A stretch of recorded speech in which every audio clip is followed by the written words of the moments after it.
Oke guys, selamat datang di channel gue. Selamat pagi. Assalamualaikum warahmatullahi wabarakatuh. Oke, ini adalah orderan pertama gue di hari Rebo tanggal 11, vlog kedua ya. Entah temanya apa atau pembahasan apa yang bakalan dilakuin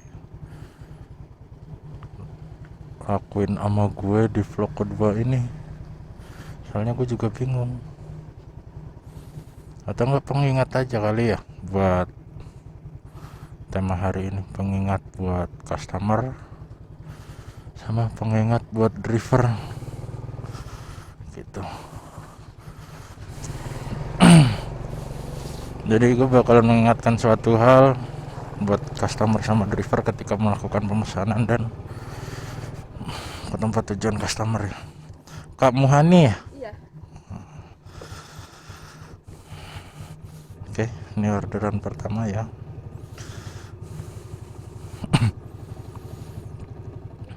Ya.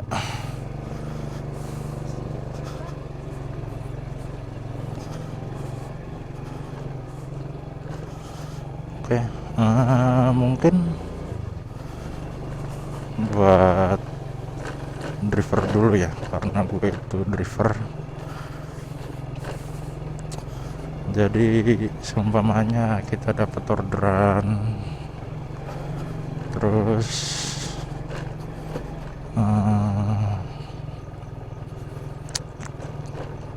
orderan masuk nih. Dari orderan masuk itu sebisa mungkin kita langsung konfirmasi ya, supaya customer itu nggak lama nunggu gitu. Jadi di Gojek itu kan ada pesan otomatis ya, ketika orderan masuk baik titik jemput sudah sesuai ya gitu. Nah kita pencet itu aja gitu. Biasanya sih ada, kalau enggak baik saya kesana ya. Biasanya itu yang udah sering kita jemput biasanya, karena di akun gue kayak gitu ya. Nah terus seandainya kita berbeda aplikasi sama yang beda plat nomor sama yang di aplikasi gitu, beda nih ya, kita konfirmasi gitu, kita pakai motor apa, platnya apa gitu. Jadi si customer ini bakalan tahu bahwasannya motor yang kita pakai itu lagi nggak sesuai dengan yang di aplikasi. Memang tidak dianjurkan, cuman logikanya ini ya, kita ini manusia aja ya, ciptaan paling sempurna aja masih butuh istirahat gitu.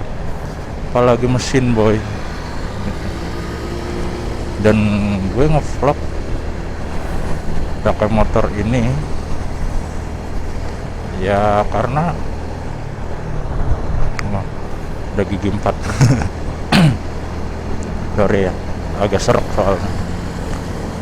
Gue ngevlog pakai motor ini karena apa, gue bisa sekalian nge-escort ambulan kalau ketemu ambulan di jalan gitu, sekalian ngawal ambulan.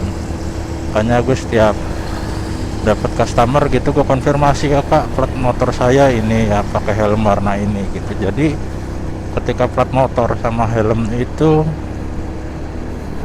nggak kita sebutkan, cuman plat motornya doang, itu juga bisa takutnya gitu kan, ada plat motor yang sama. Memang kecil kemungkinan buat plat motor yang sama gitu, cuman kalau ya, kita masih tahunya secara detail kayak pakai helm warna apa itu, nah kemungkinan buat kembar itu sangat kecil gitu loh. Nah jadi kalau seumpamanya kita masih nggak yakin gitu kan sama apa yang kita tulis, ya kita tanya pakai dress code warna apa atau baju warna apa gitu. Jadi kita nggak bakalan ketuker gitu loh. Kita meminimalisir kemungkinan driver dan customer itu miskomunikasi, karena di ojek online itu sering banget kejadian yang namanya salah bawa customer si driver. Gue juga dulu pernah ngerasain 2 kali kalau nggak salah. Emang sih perjalanannya belum terlalu jauh, dan alhamdulillahnya ya, customer juga ngertiin gitu. Biasanya sih kejadiannya itu sama-sama lalai, kita nggak nanya atau sebut nama gitu, asal bilang ayo kak gitu. Dan gue dulu itu kejadiannya, kelalaiannya dari si customer. Gue nanya dengan kakak ini ya, iya, dia sambil headsetan tuh, nggak tahu musikan, nggak tahu teleponan gitu loh, pokoknya intinya gitu. Oh ya mohon maaf, gue nggak pakai sarung tangan ya, soalnya masih pagi, gue agak males, soalnya kalau siang baru. Nah dari situ gue bawa data sekitar kali 500 meteran. Nah, tujuannya berbeda sama yang di aplikasi gitu, lewat Google Mapnya. Nah gue nanya dong, ini kakak ini bukan sih? Duh bukan pak, salah orang. Ya mau nggak mau gue putar balik, dan dongkolnya adalah customer baru bilang di saat putaran balik itu posisinya udah lumayan jauh. Gue jemput itu di daerah Rasuna Said kejadiannya. Itu kejadian di Rasuna Said, lo tahu sendiri kan, putaran balik itu hampir kira-kira sekitar 500 meteran lah, dan itu putaran balik udah kelewat. Dan akhirnya aku putaran baliknya itu harus ditempuh dengan jarak hampir 1 kilo buat ke titik jemput customer gue yang asli. Nah terus balik lagi ke temanya, mengingat buat driver sama customer gitu ya, kita bisa dibilang ketika kita si driver nih udah ngasih tahu kita platnya apa, pakai helm apa gitu. Nah, kita bingung, kita nanya pakaian customer warna apa kayak gitu. Udah ketemu jalan. Nah pengingat juga nih buat customer tercinta ya kan, pengguna setia ojek online, sebisa mungkin nih, maaf kata nih ya, maaf kata, kita driver ini, jujur gue dongkol sama customer yang bilang kita udah sampai di titik jemput nih si driver ya. Nanti si customer bilang, pak sebentar ya, tungguin. Iya. Nah sedangkan kita batas maksimal itu 15 menit boy, 15 menit buat nunggu. Dan akhirnya ketika kita nunggu, ya namanya orang nunggu ya pasti kan dongkol gitu ya, paling bosenin gitu loh, karena nunggu itu salah satu hal yang paling ngebosenin menurut gue gitu, mungkin menurut sebagian orang juga gitu loh. Gitu ngebosenin lah pokoknya, rasanya mantap lah buat nunggu tuh. Nah makanya gue kalau seumpamanya dapat customer nih bilang siapa ditunggu ya, atau mohon tunggu gitu, nah gue tuh bilang ya kak, dah nih, gue setiap 2 menit pasti gue chat, masih lama kakak gitu. Emang bukan bermaksud bawel, cuman jujur gue nunggu itu tuh aduh ya Allah, bosen gitu loh, bengang bengong, apalagi sampai ada customer yang bilang dulu itu sempat booming, bukan booming ya, viral, customer itu adalah raja ya, hargain waktu saya.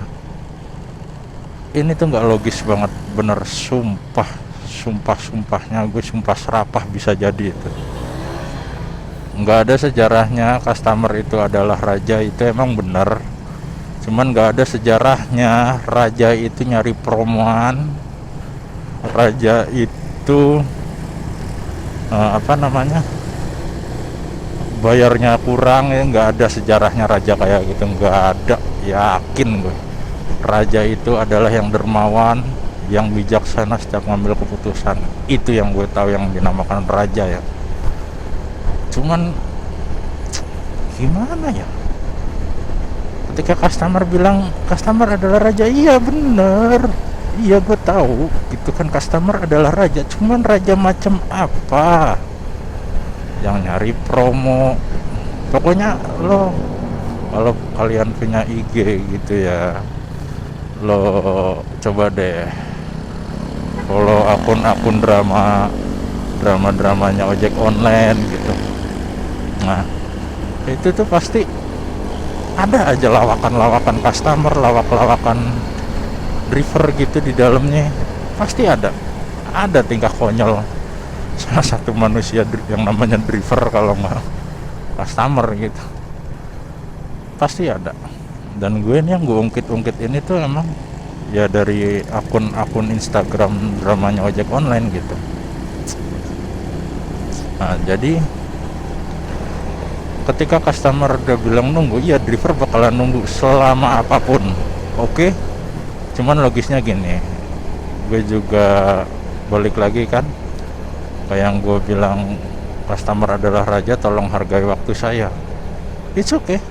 Iya, kita driver bakalan ngehargain customer ya, seandainya customer itu bakalan ngehargain driver juga. Maksudnya bukan bakalan ya, si customer itu ngehargain driver juga gitu. Sebenarnya gini, di dalam dunia perojolan itu kita itu simbiosis mutualisme.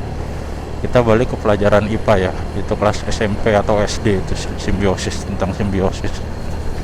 Nah, jadi kita simbiosis mutualisme. Customer membutuhkan jasa pengantaran dan kita membutuhkan uang sebagai bayarannya gitu. Nah terus pas customer udah bilang tunggu sebentar dan ternyata ya melebihi kapasitas maksimal waktunya dari yang dianjurkan, bukan yang dianjurkan ya, batas waktu maksimal dari 15 menit, itu pasti gue cancel. Yakin, itu pasti gue cancel. Bukan gue buang-buang rejeki atau sosokan nolak rejeki, bukan. Karena spare waktunya gini, kita nunggu 15 menit ya, taruhlah 20 menit ya, jangan 15 menit. Kita nunggu 20 menit, napas pendek nih. Yang dimaksud napas pendek itu kita pengantaran tuh masih di bawah 5 km gitu. Nah kita nunggu 20 menit di bawah 5 km, nggak logis dong. Seharusnya kita udah sampai, malahan bisa dapat orderan lagi si drivernya nih ya. Dari situ kalau si customer nunggu 20 menit mah mantep lah intinya mah. Situ gue pasti cancel, nggak apa-apa, gue spare waktu sejam lagi atau 2 jam 3 jam nggak apa-apa. Yang penting gue bakalan bikin kapok customer yang kayak gitu. Bukan bikin kapok, lebih kayak menghargai gitu, menghargai waktunya masing-masing gitu. Terus bisa dibilang customer itu minta dimanusiakan, tapi dia lupa memanusiakan manusia gitu. Itu yang paling gue jijik sama manusia yang kayak gitu tuh. Dia pengen banget, pengen bener-bener pengen dimanusiakan sama manusia, tapi dia lupa cara memanusiakan manusia. Itu manusia yang paling merugi menurut gue. Dia benar-benar pengen dihargain, cuman dia nggak ngehargain orang. Gimana ada feedback buat dirinya masing-masing gitu. Jadi pesan gue satu di vlog kali ini ya, jangan lupa memanusiakan manusia. Walaupun di mata kalian itu manusianya itu mungkin kalian anggap rendah ya, tapi tanpa adanya orang rendahan pasti nggak bakalan ada orang atas. Nah yang gue maksud itu adalah, seumpamanya nih lo kerja di kantor ya kan, lo pasti butuh cleaning service ya. Tanpa adanya cleaning service, gue yakin kantor lo pasti bakalan kotor sekotor-kotornya gitu loh yang gue maksud loh. Jadi jangan menganggap orang itu remeh, orang itu rendahan, itu nggak bagus. Itu sifat tercela kalau bisa dibilang. Dan di agama gue, menganggap orang rendah itu hina banget gitu. Yang maksud hina itu ya seakan-akan dia itu yang menciptakan kehidupan gitu, padahal bukan gitu. Jadi ketika saling menghargai, saling memanusiakan manusia itu sudah